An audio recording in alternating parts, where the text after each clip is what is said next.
Hey, Andy and Dano here. Thanks for watching another episode of Andy versus Dano webcast. This episode is sponsored by Stiqr. Stiqr is a WYSIWYG widget that lets you design your website just like Photoshop. If you don't like to code and you want to customize your website's design, go ahead and try out Stiqr today. They have a free trial on their website at stiqr.com. Thanks, Stiqr.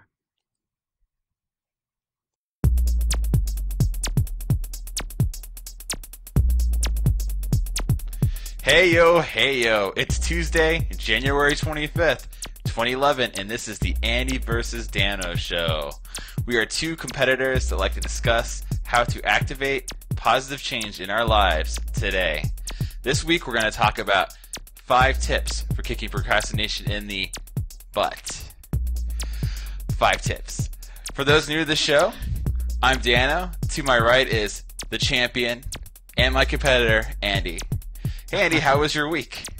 Everything's been great, and I've been telling everybody about Andy versus Dano and what new things we're gonna have, for February and all that stuff. And everybody's really excited, asking me a lot of questions and giving me input and advices and all that stuff. So, yeah. So basically, for next month, we're gonna start our very first challenge of the year.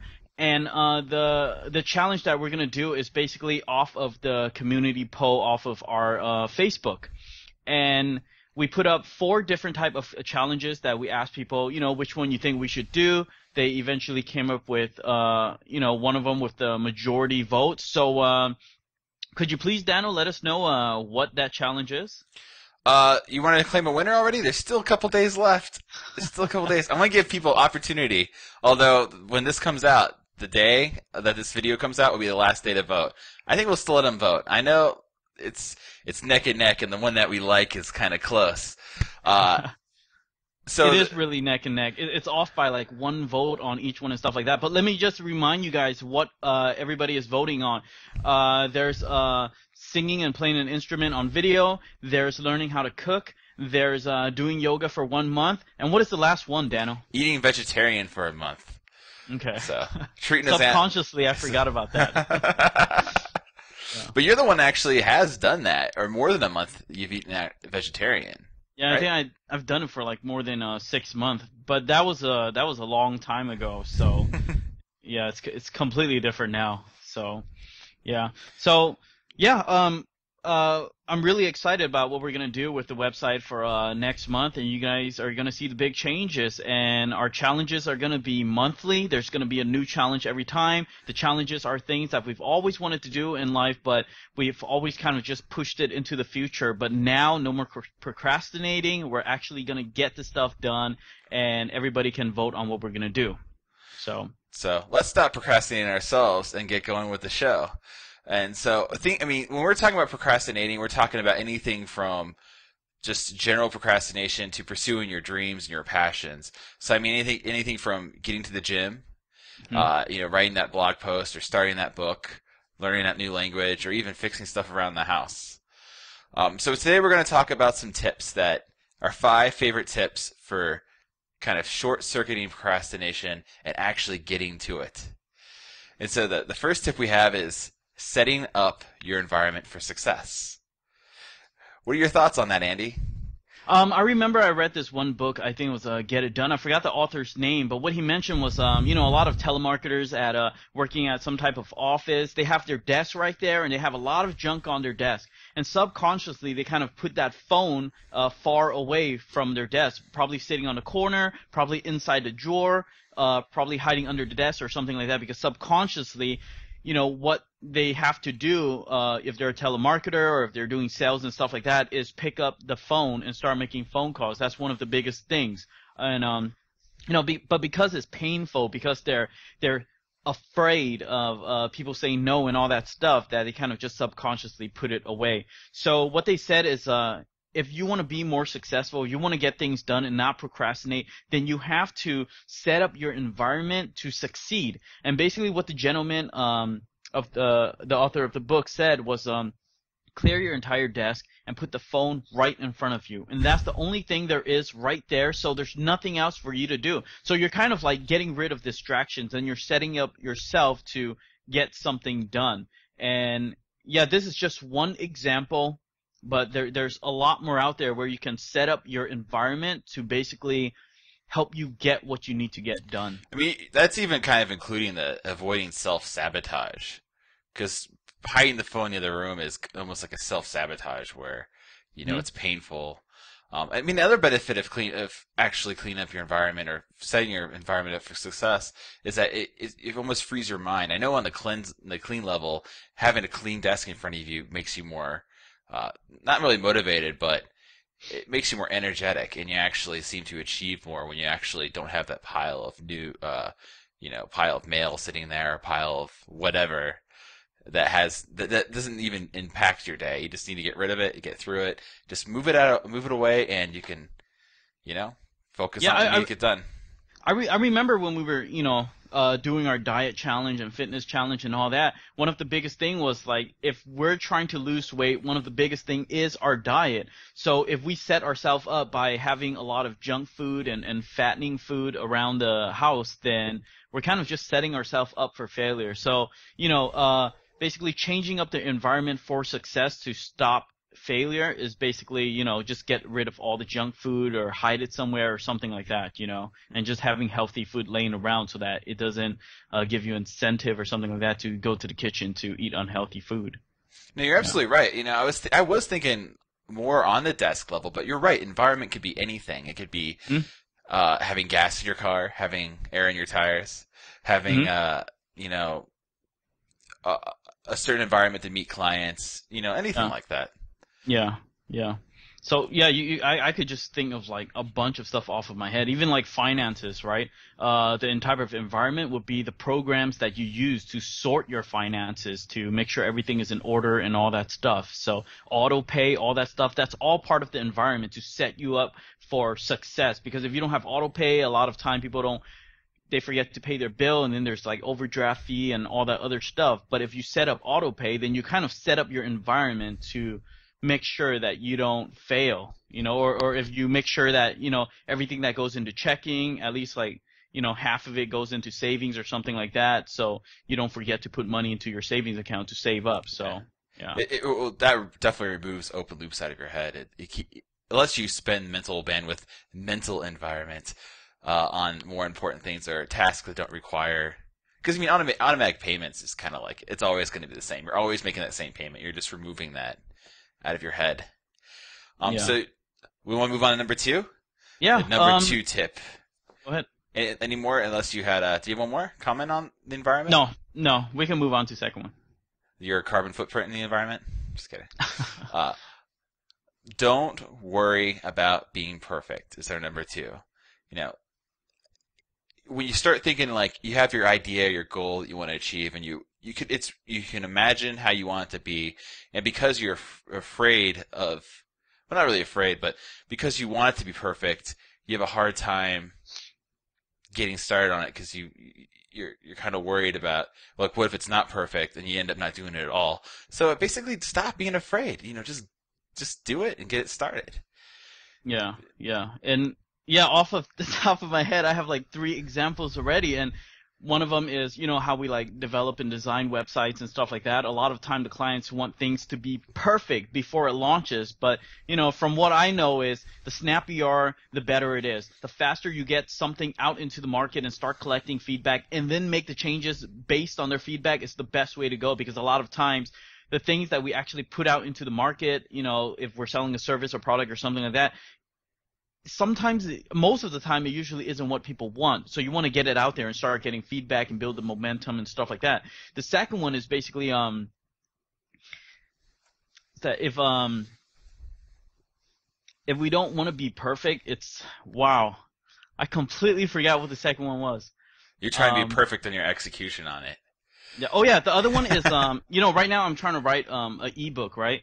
So I'm going crazy trying to make everything perfect. But what I should really focus on is just getting all the layout done, all the contents, the main topics and stuff like that. And then later on I could just go in and start adding things and changing stuff. I think that's the fastest way to go instead of hitting roadblocks and making sure that everything has to be perfect. The other one is, remember when we started off doing Andy versus Dano, all the videos and stuff like that, and how we were trying to be completely perfect from the things that we say, from the order that we say it, from all the ums and ahs and and Hmm. stuff that we repeat a lot, it took forever to edit, right? Oh yeah, well, And trying to find the right technology, and but even like being so worried about how we're saying things, and now I'm going to start the habit of going and ahs ready to creep back in. It's, yeah, it's in the end though, it doesn't matter. Just create, just make. yeah. Just make it. And basically, you guys now know that we don't edit our videos. We just put it out there, and I'm hoping that it has a much more like conversation feel to it that's more natural. We don't edit it too much. I don't know. Did you watch our last video? I had to make an edit on the video. It was an audio edit because I made a mistake of saying Huh? our poll is going to close January, or I said our poll is going to close February Hmm. 25th. It really should be January 25th. So if you go back and listen, you can obviously tell I changed the name, the month in the editing. And it's Okay. really, it's the context of the month being said is so different. But we don't edit our shows, but I mean, because it doesn't have to be perfect. And that's what I was saying. Do you have that when you're writing your ebook or working on that project? Do you have that mental dialogue when you're working on something and you find yourself kind of going, "Oh, this is almost perfect," or "This is perfect," and you're kind of toggling back and forth, and you realize you're eating time up? Do you have that mental dialogue where you go, "This does this really matter? I mean, I know it matters, but does it matter enough for me to spend this time on it?" I think I do. I think I do. I talk to myself constantly when I'm trying to do something, and even when I'm designing a project or back and forth in my own head, seeing if I should even make the change or not, and all that stuff. And after like 1,700,000 million billion, Hmm. changes, then I'm finally done with it. So I have a problem with that. I have a problem with being pixel perfect, and that's why things take so long sometimes. So yeah. So why don't we move on to our third one, which is fear of failure. Why don't we move on to that? I'm afraid to move forward onto it, and it does kind of tie into the perfection thing too. But when I think of fear of failure, it mostly comes into again with the self sabotage where you do something, you know you can do something and you know you could be successful at it, but you're afraid to do it because at least with me, it's the responsibility of success. So I'm like, Mm. I'll do this, and if it works, oh crap, then I have to worry about what happens next. And so I know you were talking earlier, it was about the fear of the unknown. Like because of the sorry, responsibility of success, this the added responsibility is the unknown. And so there you go. And Andy, what do you have to say on that? That's one thing that I always say. We're always afraid of what we don't know, and that's why people are afraid of like ghosts and all the like scary stuff and all that stuff because we don't know what they're capable of. People are afraid of aliens and stuff like that because they don't know anything about what they can do and all that stuff. And we tend to be comfortable at staying what we do know.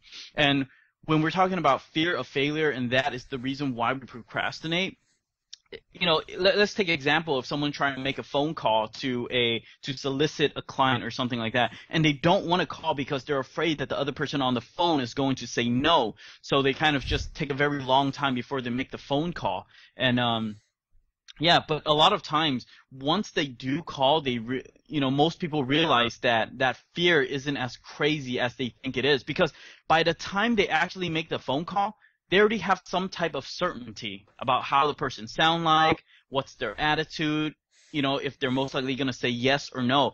It's that moment before we actually make the phone call that we are most afraid, and the time that we procrastinate the most. I remember back in college, it took me a very long time to finish like a research paper or something like that because I was procrastinating to the very end. And I know a lot of college students understand what I'm talking about because it's that moment before you even start because you're like, all right, you're thinking about places that you have to research. You're thinking about how you're going to have to lay it out. You're thinking about how to start it and about roadblocks and all that other stuff. But the moment that you start writing it, you can start going on 10-minute, 15-minute, almost to the point when you're almost done. So it's the moment where before we even start that we're most afraid because we don't know what's going to happen in the future, you know. So And I'm glad you mentioned the phone call thing because that was actually when I for a lot of people who don't know, or I mean, I'm assuming most of the audience doesn't know this. Uh, nine or 10 months ago, I decided to do my own freelancing and decided to start my own business. And one of Mm-hmm. my biggest fears, the thing I thought I'd have a hard time with, and I know because knowing the history of this, is I was actually afraid of the calling the client thing. Because I had this fear that what if I don't remember everything they tell me? What if I completely misunderstand the client on the phone? And it's just on the phone. In person, I wasn't too afraid of the one-on-one communication in person, but over the phone, I just had this fear, and I've had this for a long time. I had a hard time Mm-hmm. answering phones at my other jobs, and that was the only thing I was really, really, really, really kind of worried about going freelance. And I got over it, I realized it wasn't actually that scary. And I mean, I still when I call somebody new, it's if you haven't heard their voice yet or not, you're kind of the unknown is going to make you scared. But I'm Mm-hmm. just sharing with the audience that that was one thing that I had a huge fear of, and I got over it, and you can get over it too. Yeah, and the solution to getting rid of this problem is basically, it's the time that you're imagining all the unknown and stuff like that that scares the crap out of you. But the thing that you have to do is just forget about it. Don't even think about what's gonna happen. Just go and do it. You want to focus with the end in mind. You want to focus on the person saying yes on the phone. You want to focus on your project being done so that you don't worry. It's because of that unknown that you keep worrying and stuff like that. So just don't worry at all. Just start it right away. And right when you start it, your fear will go away. Just do So it. yeah. Yep, just do it. And I don't think we're very clear about the last solution for the being perfect.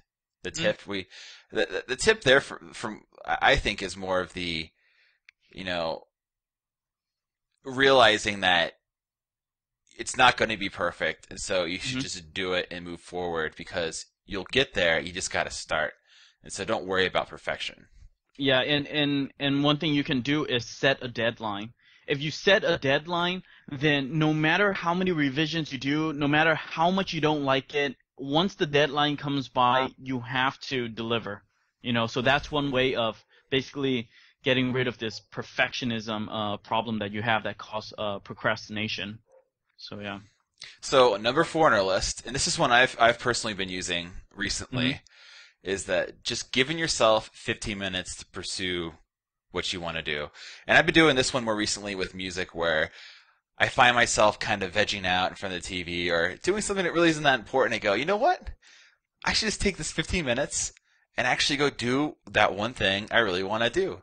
So put Mhm. yourself in front of what you're trying to accomplish. So if you're, like we were saying earlier on the what examples, if you're trying to write that song or if you're trying to write that book, you know, catch yourself wasting time and just put yourself there. Go, okay, I'm going to start writing my book now, or I'm going to just type away, or I'm just going to start jotting down ideas. In my case, I'm trying to put a mix together, a DJ Mhm. mix.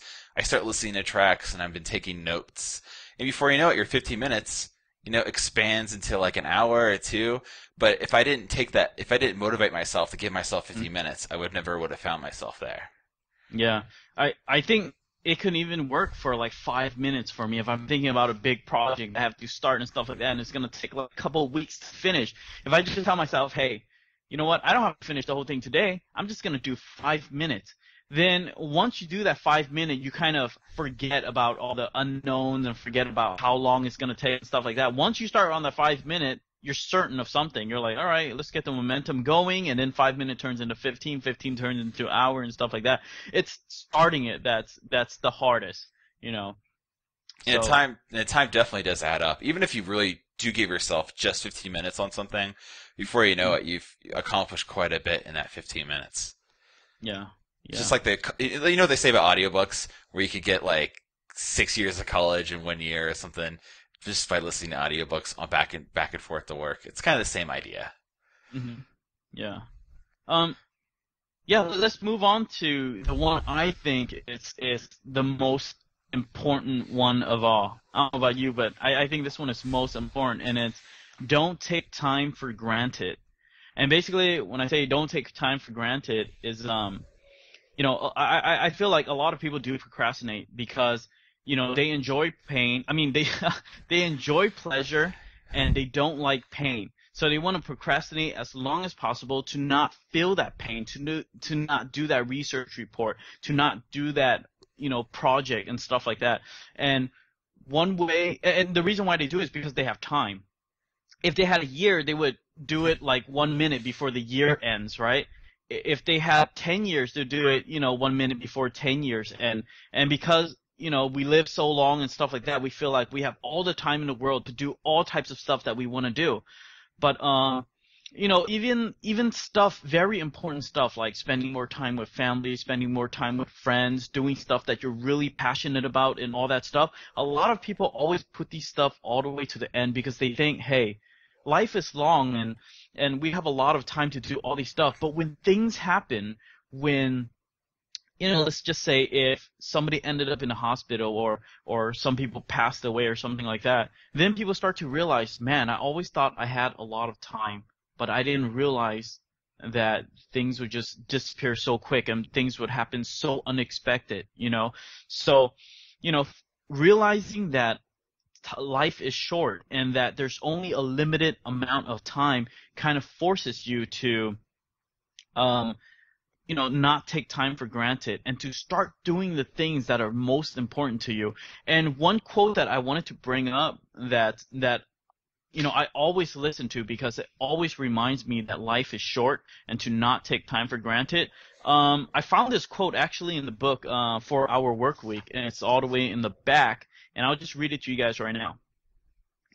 For the past 33 years, I have looked in the mirror every morning and asked myself, if today were the last day of my life, would I want to do what I am about to do today?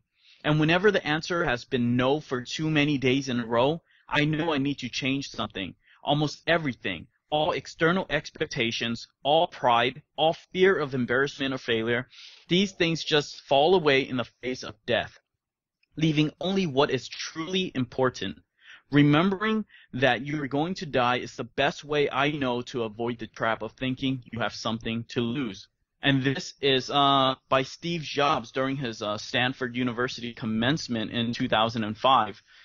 And yeah, every time I read it, every time I listen to his speech, it just reminds me, hey, life is short. Let's not take time for granted, you know. And if I'll look in the mirror, I'll ask myself every day, hey, is this really what I want to do? If I only had a week left to live, if I only had one day to live, if today was my last day, is this what I want to do? And that kind of motivates me to start doing the things that are most important to me. Yeah. It definitely adds value to adds a good perspective of value to what you're trying to work on, and you realize that certain things really just don't matter. I think that quote is really really great because of I mean, Steve Jobs. If you've heard recent news, he stepped down from CEO. I think, is that right? I think so. I And think so. he's kind of had to take personal time off, and so I wish Steve Jobs, great inspirational character person.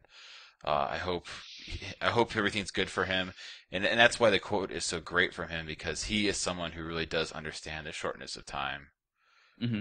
and so I think it's a great way to end it, Andy. And I think you know I hope our tips helped you guys out and put a perspective on what you should do in your life, and even with your passions. One thing I kind of mentioned a little bit, but even I know with me, the passions, the time to take to do your passion, sometimes you procrastinate on it because you don't see it as crucial.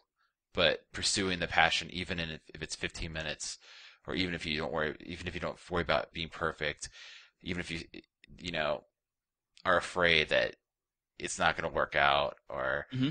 if you don't have the environment set up well for you, and their time is there, and when you go and pursue your passion, you'll feel more fulfilled. And I think that's one great reason to achieve that or go after it.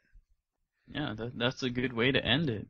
So, yeah. Let me just repeat exactly, our 5 tips. It's setting up your environment for success. Don't worry about being perfect. Combating fear of failure. just giving yourself 15 minutes to start something, because starting something is most important, and the hardest part is to start something. And don't take time for granted. And if you guys want like inspiration and stuff, you can go ahead and YouTube Steve Jobs commencement, and you guys will see the speech that I'm talking about. And yeah, you guys can go to our Facebook or hit us up there, leave a comment, tell us what you think, and you can also go on our Twitter. Our Facebook is facebook.com/AndyVSDano. Our Twitter is twitter.com/AndyVSDano. You guys can go ahead and contact us through there. And on our Facebook, go ahead and leave a comment. Let us know what other strategies you guys have to fight procrastination, or things that you guys have tried in the past but it didn't work. Yeah, Okay, so or even what you're working on now, and you realize, oh, this is that one thing I don't want to procrastinate anymore. So tips and share what you're stressing or struggling with. That and maybe we'll be able to help you out, or maybe someone on there will be able to help you out too. So it's all about getting stuff done and pursuing life's goals. yeah. All right. I think that ends this episode, and I will see you guys in our next episode next time. All right. Thanks, guys. Bye.